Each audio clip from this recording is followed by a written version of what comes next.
I still can't calmly remember the moment when at my own wedding in Chicago, all the attention in the hall suddenly stopped belonging to me, because my younger sister Megan decided that this very evening would be the perfect moment for her own proposal, even though months before I directly told her how important this was to me, that I didn't want any surprises of this kind, that this was the only wedding in my life, and I wanted to live it without other people's spectacles, without sudden announcements, without competition for attention. And back then she assured me she understood, that she'd never do anything like this, that she wasn't that kind of person. And I believed her because she was my sister, because we grew up together, because it never even occurred to me that she could consciously ignore such a simple request. But about an hour into the celebration, when people had relaxed, when everyone had been drinking, when the toasts and laughter began, her boyfriend Dylan suddenly asked for everyone's attention. And at that moment, I didn't feel alarmed yet, because I thought it was just another toast, one of dozens that evening. But then he started talking about love, about fate, about how sometimes one day can change your life, and something unpleasant tightened inside me because I suddenly realized where this was going. And in that same second, he dropped to one knee right in the middle of the hall, right in front of my sister, and people around started screaming, applauding, pulling out their phones, while Megan covered her face with her hands and started crying as if this was the happiest moment of her life.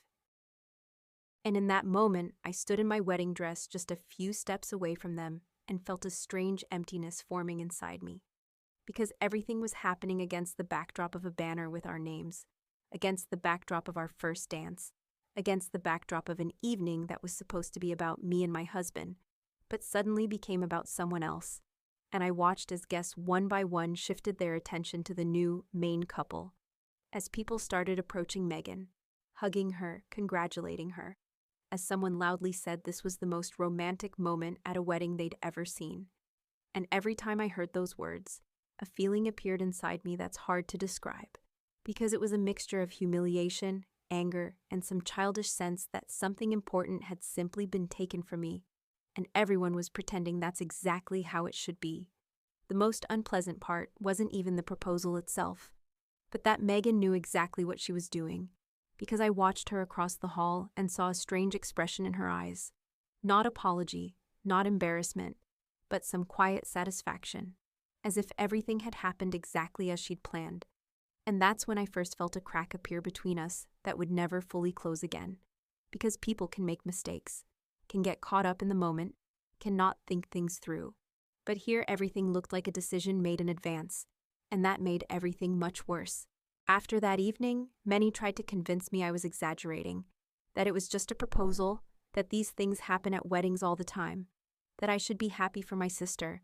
But every time I heard words like that, inside me grew a feeling that I was being forced to pretend nothing bad had happened, that it was normal for someone you love to use your wedding as a stage for their own story. And that's when a quiet, cold resentment began growing in me, which at first seemed like just an unpleasant memory, but over time became something much more serious. A few months passed, and Megan began actively preparing for her own wedding to Dylan, which was supposed to happen in 6 months. And unexpectedly for everyone, she asked me to help her with the organization because, according to her, I already had experience, because I supposedly understood these events better than anyone. And at that moment, many expected me to refuse, that I was still angry, that I wouldn't want to participate, but I agreed. And this was the first decision that would later start looking strange even to me, because at that moment I already knew something almost no one else knew. I knew that 2 years before her engagement, Megan had cheated on Dylan with a colleague from her office, and I learned this completely by accident when I once stopped by her place to pick up documents she'd promised to give me for the wedding preparation, and her laptop was open on the table, and on the screen were messages, photos, and old conversations that left almost no doubt about what had happened between her and this person back then. And at first I didn't even intend to dig into this because it looked like someone else's private life.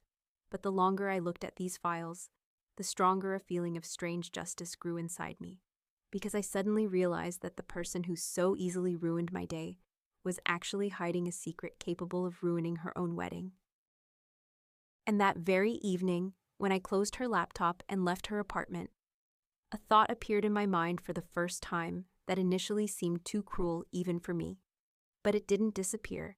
Instead, it gradually became clearer and calmer, because I suddenly realized I had time, I had information, and most importantly, I had the perfect moment when the truth could come out. Because if my sister decided to turn my wedding into a stage for her proposal, then somewhere deep inside me, a thought began forming, that her own wedding might one day become a stage for something else. And when I first allowed this thought, I already knew that my previous version of myself, the one who just resented and tried to forget everything, had disappeared completely at that moment.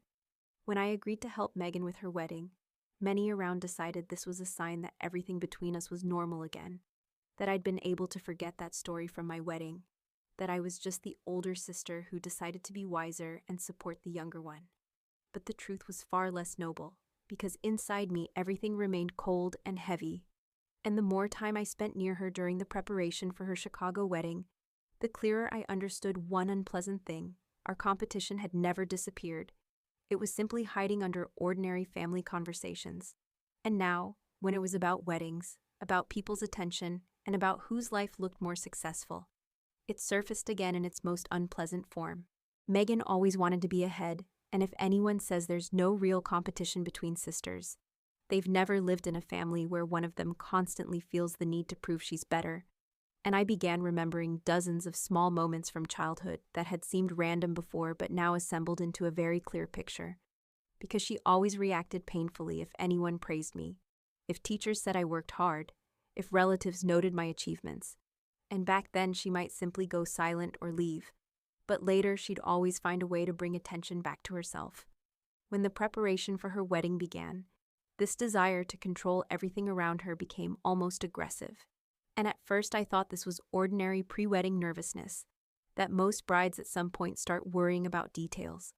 But with Megan, it quickly went beyond ordinary anxiety, because she could change decisions several times a day, could demand to review already agreed plans, could send long messages at night with new ideas that completely broke previous arrangements.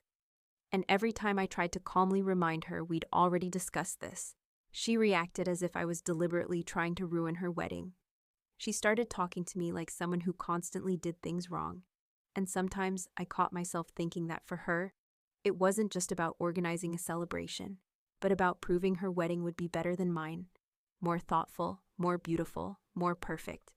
And every time she made another correction or remark, that same note appeared in her voice that I'd known too well since childhood, a quiet desire to win. One of the most unpleasant moments happened when we were choosing the wedding menu, because this was a meeting with the catering team where several of our relatives were present, a couple of Megan's friends, and venue staff who were helping with organization. And everything should have been quite calm because we'd previously discussed several appetizer options. I'd even printed a list and prepared a small tasting to make it easier for everyone to decide. And at first, everything really was going normally. People were trying dishes. Someone was joking, discussing flavors. And for a second, I even thought that perhaps the preparation was starting to get easier. But at some point, Megan tried one of the appetizers we'd selected for the preliminary list, and her expression changed sharply. At first, she simply said she didn't like it, then started saying everything looked too simple, that guests would be disappointed, that she'd expected something much more impressive. And I tried to calmly explain that this was just one option, that we could replace it with something else, that this wasn't a problem at all. But her irritation kept growing as if we were talking about something much more serious than an appetizer. She started speaking louder than usual, and gradually the conversation turned into a strange monologue about how everything was being done wrong, that I supposedly didn't understand what kind of wedding she wanted, that she'd entrusted me with too much. And at some point, when everyone around was already feeling awkward, she abruptly stood up from her seat and pushed the table where the appetizer plates were standing. And everything simply overturned. The plates of food slid to the floor, sauces spilled. One of the staff members managed to jump aside, and a silence fell in the room where I could hear my own breathing. I stood next to that overturned table and felt dozens of eyes looking at me because Megan kept talking about how she couldn't understand how I could choose such dishes, that it looked cheap, that she'd expected a completely different level. And at that moment, it was clear she wasn't even thinking about how this looked from the outside, because nearby stood people who were helping us for free. relatives who'd come to support the preparation, staff who were just doing their jobs, and all of them were watching as the bride essentially made a scene over a menu. The most unpleasant part was that her words constantly hinted at my incompetence, as if I'd deliberately chosen something unsuitable, as if I hadn't spent weeks discussing these details with suppliers. And when she finished her outburst of irritation, I simply stood there trying to remain calm, because if I'd said what I was really thinking at that moment, this meeting would have ended much louder. Instead, I apologized to the people helping with the tasting, helped clean up the table, calmly said we'd review the menu and choose other options. And externally, everything looked as if I was just trying to smooth over the situation, as if I was a patient older sister who understood that brides sometimes get nervous, but inside me something completely different was happening. Because while I was collecting plates from the floor and listening to her dissatisfied voice, those files from her laptop kept surfacing in my mind. Those old messages from 2 years ago that she'd apparently just forgotten to delete. And at that moment, it became completely clear to me that Megan was building her perfect wedding on a very fragile truth that she'd seemingly buried in the past long ago. And the more she pressured me during preparation, the more often she made remarks, the harder she tried to show that everything had to be perfect according to her rules. The calmer I became inside, because somewhere deep in my head already lived the thought that perfect weddings sometimes collapse, not because of bad menus or wrongly chosen colors, but because of truth that had waited too long for its moment. By the time Megan's wedding preparation entered its final stage, I already had the feeling that I was living in some strange psychological experiment, because externally I continued playing the role of a calm organizer, helping her sister cope with stress. But inside me a completely different process had been working for a long time, and after the scene with the overturned table at the menu tasting, the last attempt to justify her behavior disappeared from me completely, because that's when I first saw how easily she could humiliate me in front of people without even feeling awkward. And it was after that day that the thought which once seemed too cruel began transforming into a plan. The opportunity appeared quite quickly because a few weeks before the wedding, Megan asked me to stop by her place and pick up some documents for the venue coordinators that she needed to send. And she herself said that if she wasn't home, I could simply take them from her desk in her home office because she trusted me with the organization anyway. And when she said that word, trusted, a strange feeling appeared inside me because I knew she had no idea how literally I could use this trust. When I entered her house, at first I really was only looking for the documents, because somewhere deep inside me there still remained a thin line I wasn't sure I was ready to cross. But then I entered her workroom where the laptop stood, and I immediately remembered that incident several months ago when the screen was open and I'd seen those old conversations. And at that moment, I caught myself thinking that if I simply closed the laptop and left, perhaps this whole story would end in nothing, just a quiet resentment I'd carry inside me for many more years. But I didn't close the laptop. I turned it on and began searching for those files I'd once glimpsed briefly, and it turned out that Megan really hadn't deleted almost anything, because in folders with photos and old documents, there were still stored images, messages, and several short videos that looked like ordinary moments from someone else's life. But their content was clear enough to understand that 2 years ago, she'd had a short affair with someone from her office. And the longer I looked at these materials, the more I understood that this wasn't just suspicion, but quite a concrete story with a beginning, middle, and even names.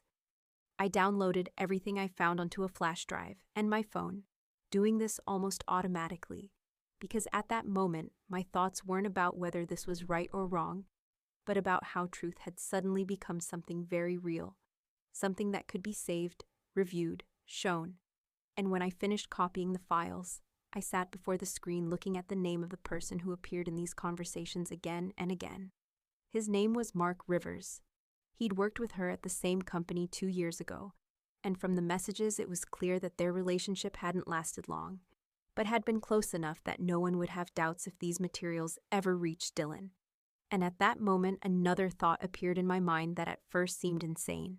But the more I thought about it, the more logical it became. I found Mark quite quickly because his profile was open on the professional network, where people usually don't hide their contacts. And for several hours, I simply looked at his page, trying to understand who this person was, and whether it was even worth writing to him. because in my head there remained a question I was trying to ignore. What if he refused to talk? What if he didn't want to remember this story at all? But at some point I did write him a message, honestly saying who I was and explaining that I needed to talk about Megan. And his response came faster than I expected, because he immediately agreed to meet and said he'd long felt this story would surface someday. When we met, the conversation turned out much simpler than I expected, because Mark didn't look like someone trying to hide or justify anything. He rather looked slightly awkward, as if he himself didn't understand why this old story had suddenly become interesting to someone again. And he quite calmly told me that his romance with Megan had lasted about a week, maybe slightly longer, and began during that period when she and Dylan had fought and were temporarily living separately. Because according to him, she was saying back then that the relationship was almost over and that she and Dylan would most likely break up. According to Mark, everything was quite short and ended quickly because just a few days later, Megan said she and Dylan had reconciled and that she didn't want to ruin her life over a mistake, after which she simply stopped communication, and he then decided not to create problems, because for him it hadn't been anything serious either. Just a short story that happened between two adults during a moment when neither of them was really thinking about consequences. He told this calmly, without trying to dramatize, and honestly, at some point it even felt a bit strange to me because I'd expected to hear something much more grand, some long secret history. But it turned out everything came down to 1 week, several meetings, and a rather awkward ending when Megan simply returned to her ordinary life and pretended nothing had happened. But the most important thing for me wasn't even the duration of this story, but that it existed. Because everything Megan was building around her wedding, this whole presentation of perfect love and absolute fidelity, suddenly turned out to be slightly cracked. And when the conversation with Mark came to an end, another idea appeared in me that finally changed the direction of this entire story. I invited him to the wedding. I said it would be a large event, that there would be many guests and no one would pay particular attention to one more person in the hall. And at first he was surprised, but then agreed because, according to him, he was curious to see how this strange chain of events would end. And when we said goodbye, I walked out onto the street with a very clear feeling that an ally had finally appeared in my story, even if he himself didn't yet fully understand what role he was destined to play. And that very evening, I first caught myself thinking that I no longer felt like a victim of that story that began at my wedding, because now I had facts, people, and time, and sometimes that's enough for one truth that had been ignored for so long to finally sound at the moment when no one was expecting it. Megan's wedding day began exactly as she'd dreamed, and at some point I even caught myself thinking that if I didn't know the whole truth and wasn't holding in my head the plan I'd been nurturing these past weeks, I probably would have been sincerely happy for her, because everything really did look perfect. Guests were arriving one after another. Parents looked excited and happy. Dylan was smiling at everyone like someone who was sure the most stable and proper chapter of his life was beginning. And even Megan looked almost calm, though I knew her too well not to notice the tension she always hid behind a confident smile. The ceremony went exactly as she'd planned in her endless lists and corrections. Everything was timed to the minute. Music started on time, guests applauded, parents said words that made people in the front rows wipe their eyes. And at some point I stood aside watching all this almost detachedly, because I understood how much effort I'd myself put into making this day look exactly as she wanted. And the more beautiful this celebration became, the stronger grew inside me the strange feeling of an approaching moment that could no longer be stopped. When the banquet began, everything continued following the same perfect script. Guests raised glasses, toasts sounded.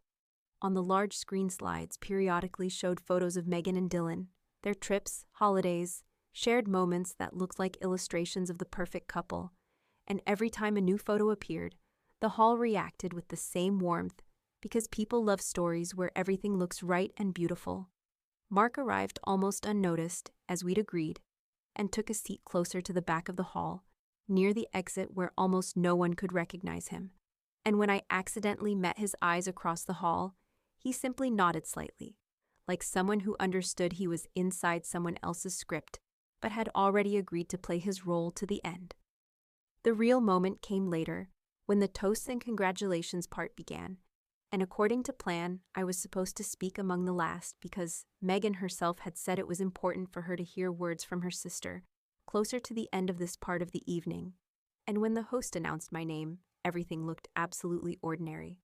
I rose from my seat, took the microphone, and stepped forward, feeling dozens of eyes of people expecting to hear something warm, familial, perhaps slightly funny. On the large screen behind me, slides were already prepared that were supposedly supposed to accompany my speech. Photos from our childhood, several moments from her relationship with Dylan. All of it looked like an ordinary presentation made at weddings, and that's exactly how all the guests perceived it at that moment, because no one could have guessed that in a few seconds, the familiar logic of this evening would begin collapsing. I started speaking calmly, almost automatically, telling how Megan and I grew up together, how she always knew how to get what she wanted, how she never gave up. And people in the hall reacted exactly as they usually react to such words. Someone was smiling, someone was nodding, someone was raising a glass.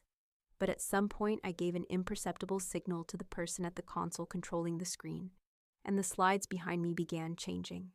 At first no one understood what was happening, because the first photos looked like ordinary phone pictures. But on them wasn't Megan with Dylan, but Megan with another man, and after a few seconds, a strange silence began spreading through the hall, because people started peering at the screen, trying to understand why wedding photos were suddenly appearing showing the bride hugging someone most guests had never seen. The next images made everything finally obvious, because on them it was impossible to mistake what kind of relationship connected these two. And when the first confused whispers began to be heard in the hall, Megan turned toward the screen to understand what guests were looking at.